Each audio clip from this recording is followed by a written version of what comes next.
जय हिंद साथियों। नमस्कार आप सभी को। स्वागत है आप सभी का आपके अपने चैनल IQ स्टडी सेंटर पर। आज की क्लास में हम देखेंगे हरियाणा सिटी 2025 के लिए जीके जीएस का प्रैक्टिस सेट नंबर 70। तो 1 जुलाई से रेडी रहिए। 30 दिन का टारगेट है, 1 जुलाई से 30 जुलाई, जिसके अंदर हम 15,000 प्लस क्वेश्चन आपको करवाने वाले हैं, जिसके अंदर GK, math, reasoning, Hindi, all subject city के आपको क्लियर करवाए जाएंगे। तो चैनल को जरूर सब्सक्राइब करेंगे, वीडियो को ज्यादा से ज्यादा शेयर करेंगे। साथ के साथ में हरियाणा सिटी का कंप्लीट PDF प्राप्त करने के लिए इस नंबर के ऊपर व्हाट्सएप करेंगे। 170 रुपीज में कंप्लीट आपको प्रोवाइड करवाया जाएगा। तो तैयार रहना। 1 जुलाई से 30 जुलाई, 30 दिन का टारगेट अगर आप फॉलो करते हैं उन्हीं क्लास को, तो आप 80 प्लस स्कोर अपने सिटी के अंदर कर सकते हैं। 80 प्लस स्कोर की गारंटी है। तो चलिए सेशन की शुरुआत करते हैं। फर्स्ट क्वेश्चन आपकी स्क्रीन के ऊपर। लॉन टेनिस में निम्नलिखित में से किस शब्द का प्रयोग नहीं किया जाता है? लॉन टेनिस में स्कूप का प्रयोग नहीं किया जाता है। स्मैश, ड्यूस और एस, ये तीनों शब्द का प्रयोग किया जाता है। लॉन टेनिस का विकास इंग्लैंड में हुआ था।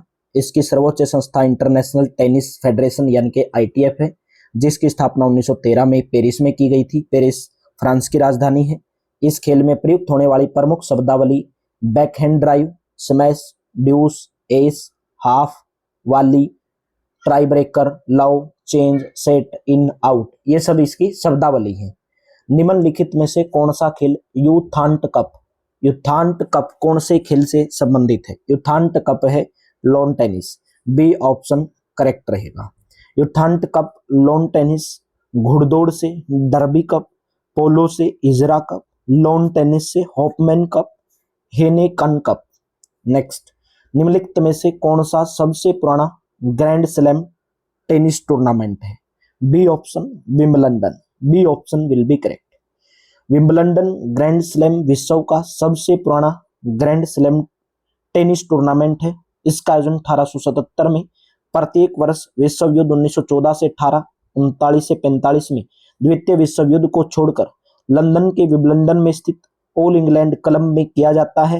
हाल ही में स्पेन के कार्लोस अल्कराज ने सर्बिया के नोवोक जोकोविच को हराकर विंबलडन टेनिस प्रतियोगिता 2023 का पुरुष सिंगल्स खिताब जीता है। टेबल टेनिस की उत्पत्ति कहां पर हुई थी? टेबल टेनिस की उत्पत्ति इंग्लैंड के अंदर। B option will be correct. Table tennis की शुरुआत 1922 ईस्वी में इंग्लैंड में हुई थी। इंटरनेशनल टेबल टेनिस एसोसिएशन की स्थापना 1926 ईस्वी में की गई थी। टेबल टेनिस विश्व चैंपियनशिप का मैच पहली बार 1926 ईस्वी के अंदर हुआ था। अंतरराष्ट्रीय टेबल टेनिस महासंघ का मुख्यालय निम्नलिखित में से कौन से देश के अंदर स्थित है? डी ऑप्शन स्विट्जरलैंड के अंदर स्थित है। अंतरराष्ट्रीय टेबल टेनिस महासंघ स्थापना वर्ष 1926 में 9 यूरोपीय देशों के द्वारा की गई थी। इस विनियमन निकाय के वर्तमान अध्यक्ष थॉमस विकेरट, जो जर्मन खेल अधिकारी हैं। इस संगठन का मुख्यालय लुसाने स्विट्जरलैंड में है। नेक्स्ट, डेविस कप निम्नलिखित में से किस खेल से संबंधित है? डेविस कप कौन से खेल से संबंधित है? Option number C tennis. C option will be correct. Davis cup एक अंतर्राष्ट्रीय पुरुष टेनिस स्पर्धा है जो कि दलों के द्वारा खेली जाती है। डेविस कप प्रतिवर्ष नॉकआउट ढंग से खेला जाता है। इसे टेनिस का विश्व कप भी कहा जाता है। हॉफमैन कप भी टेनिस से संबंधित है। डबल्स के लिए टेनिस कोर्ट की चौड़ाई कितनी होती है? डबल्स के लिए टेनिस कोर्ट की चौड़ाई 10.75 मीटर होती है। अंतरराष्ट्रीय टेनिस महासंघ के नियमानुसार एक प्रतिस्पर्धा टेनिस कोर्ट आकार में आयताकार होना चाहिए, जिसकी लंबाई 23.77 मीटर होती है। हालांकि चौड़ाई डबल्स और सिंगल्स में अलग अलग होती है। टेनिस कोर्ट की डबल्स मैच के लिए चौड़ाई 10.97 मीटर और सिंगल्स मैच के लिए 8.23 मीटर होती है। शब्द डबल फोल्ट किससे संबंधित है? डबल फोल्ट शब्द किससे संबंधित है? ऑप्शन नंबर बी, टेनिस से संबंधित है। शब्द डबल फोल्ट टेनिस से खेल से संबंधित है। टेनिस खेल से संबंधित अन्य शब्द backhand stroke, half volley, fault, let, love, smash, ground stroke आदि शब्द भी कौन से टेनिस खेल से संबंधित हैं? टेनिस में एक वर्ष में कितने ग्रैंड टूर्नामेंट खेले जाते हैं? टेनिस में एक वर्ष में 4 ग्रांड टूर्नामेंट खेले जाते हैं। टेनिस में एक वर्ष में 4 ग्रैंड स्लैम टूर्नामेंट खेले जाते हैं। जनवरी के मध्य में ऑस्ट्रेलियाई ओपन, मई और जून में फ्रेंच ओपन, जुलाई में विंबलडन और अगस्त सितंबर में यूएस ओपन इसके अंदर शामिल हैं। नेक्स्ट, निम्नलिखित में से कौन सा ग्रैंड स्लैम नहीं है? ग्रैंड स्लैम निम्न में से कौन सा नहीं है? Indian open. D option correct रहेगा।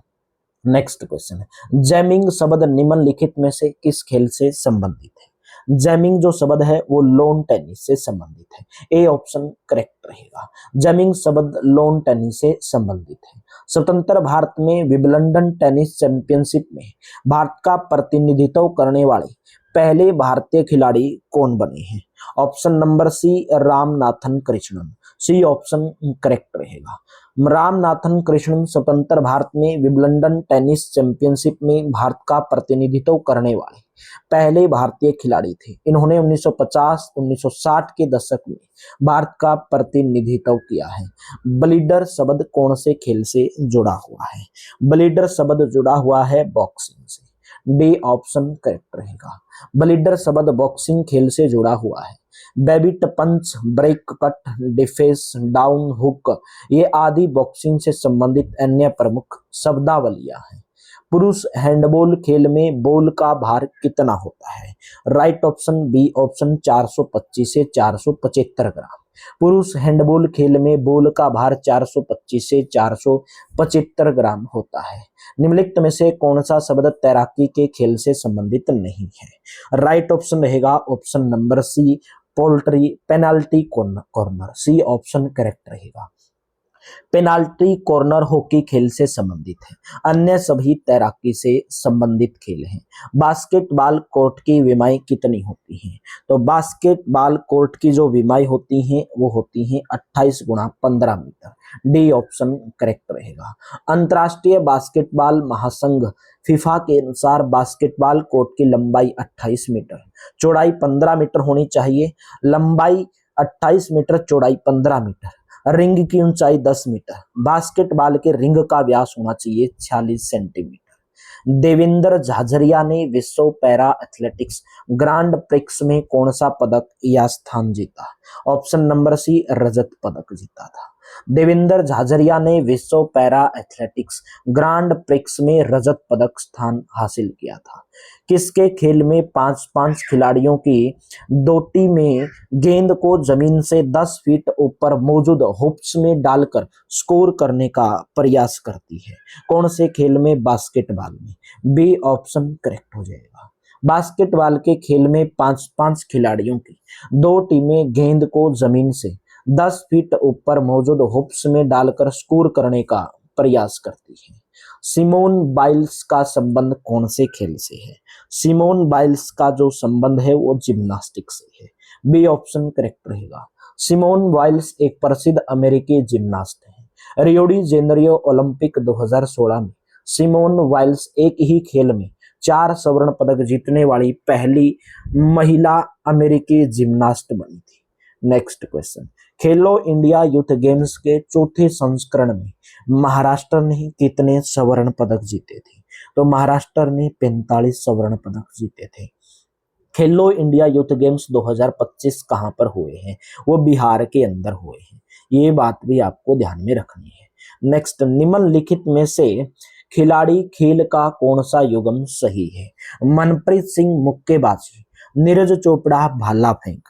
बताना इनमें से कौन सा सही है? तो दोनों को दोनों सही है। ऑप्शन नंबर बी करेक्ट हो जाएगा। मनप्रीत सिंह मुक्केबाजी, नीरज चोपड़ा भाला फेंक, पुलेला गोपीचंद बैडमिंटन, संदीप सिंह हॉकी से संबंधित है। कोर्ट पर एक टीम के खिलाड़ी खेल का निम्नलिखित में से कौन सा युग्म सही है? 1.5 बास्केटबॉल, 2.9 हैंडबॉल। तो right option option number B केवल पहला सही है, दूसरा इसके अंदर गलत है। ये पहला है, सॉरी, ये पहला है और ये दूसरा है। दिया गया कि कोर्ट पर एक टीम के खिलाड़ी खेल, बास्केटबॉल में बास्केटबॉल का जो कोर्ट होता है उसमें एक टीम के खेल में एक टीम जो होती है उसमें कितने खिलाड़ी? Basketball 5, handball 9। तो यहाँ पर हैंडबॉल वाला गलत दिया गया है, पहला सही दिया गया है। बास्केटबॉल में 5 होते हैं। यहाँ पर खिलाड़ियों और खेलों की संख्या दी गई कि खेल कौन से खेल में कितने खिलाड़ियों की संख्या होती है। बास्केटबॉल में 5, वॉलीबॉल में 6, हैंडबॉल में 7 और बेसबॉल में 9। ये आपको बात ध्यान में रखनी है। निम्नलिखित में से किस खेल में क्लीन एंड जर्क तकनीक का प्रयोग किया जाता है? ऑप्शन नंबर ए हो जाएगा भारोत्तोलन के अंदर किया जाता है। भारोत्तोलन खेल में क्लीन एंड जर्क तकनीक का प्रयोग किया जाता है। निम्नलिखित में से कौन सा खिलाड़ी बिलियर्ड से जुड़ा हुआ है? बिलियर्ड से जुड़ा हुआ खिलाड़ी है Pankaj Advani. B option correct option रहेगा। खिलाड़ी पंकज आडवाणी बिलियर्ड से संबंधित है। दीपिका पल्लिकल किससे जुड़ी हुई है? दीपिका पल्लिकल जुड़ी हुई है squash. Option number C correct रहेगा। दीपिका पल्लिकल स्क्वैश से जुड़ी हुई है। पहला खेलो इंडिया यूनिवर्सिटी गेम्स कहां और किस वर्ष में आयोजित किए गए थे? ऑप्शन नंबर ए हो जाएगा उड़ीसा में 2020 में पहले खेलो इंडिया यूनिवर्सिटी गेम उड़ीसा में 2020 में आयोजित किए गए थे। तीसरा खेलो India university games Uttar Pradesh में आयोजित किया गया है।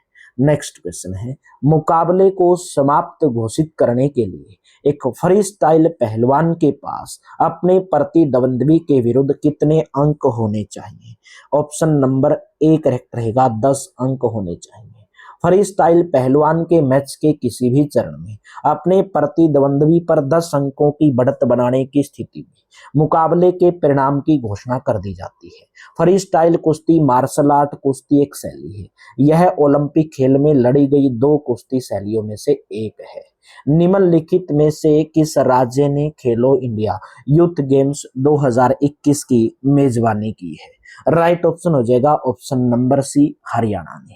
लेकिन बात की जाए 2025 की, 2025 खेलो इंडिया यूथ गेम्स की मेजबानी करने वाला राज्य बिहार राज्य है। 2021 की मेजबानी हरियाणा और खेलो इंडिया यूथ गेम्स 2023 की मेजबानी मध्य प्रदेश में थी और 2025 में जो मेजबानी की थी वो बिहार ने की थी। हरियाणा के पंचकुला जिले में इसका आयोजन किया गया था 2021 के अंदर। महिलाओं की 100 मीटर बाधा दौड़ में बाधाओं के बीच की दूरी मीटर में कितनी होती है? मीटर में होती है 8.50 मीटर। महिलाओं की 100 मीटर बाधा दौड़ में बाधाओं के बीच की दूरी 8.5 मीटर होती है। ड्रेसेज शब्द का संबंध किससे है? कौन से खेल से है? ऑप्शन नंबर डी एक्वेस्ट्रियन से। डी ऑप्शन करेक्ट रहेगा। ड्रेसेज शब्द का संबंध एक्वेस्ट्रियन से है। ऑप्शन नंबर डी रहेगा। तो सेशन कैसा लगा? सेशन को लाइक करना, शेयर करना ज्यादा से ज्यादा। 1 जुलाई से 30 जुलाई 30 दिन का टारगेट, 30 दिन आप मेरे को दे दो।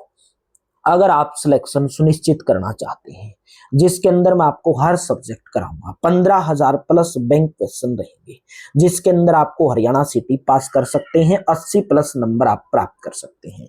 इसी के साथ में मैं आपको बता दूं हरियाणा सिटी का कंप्लीट सिलेबस प्राप्त करने के लिए इस नंबर के ऊपर व्हाट्सएप कर लें। डिस्क्रिप्शन में टेलीग्राम का लिंक दिया गया है, टेलीग्राम को भी आप ज्वाइन कर सकते हैं। तो चलिए, thank you, have a nice day. मिलते हैं नेक्स्ट प्रैक्टिस सेट में।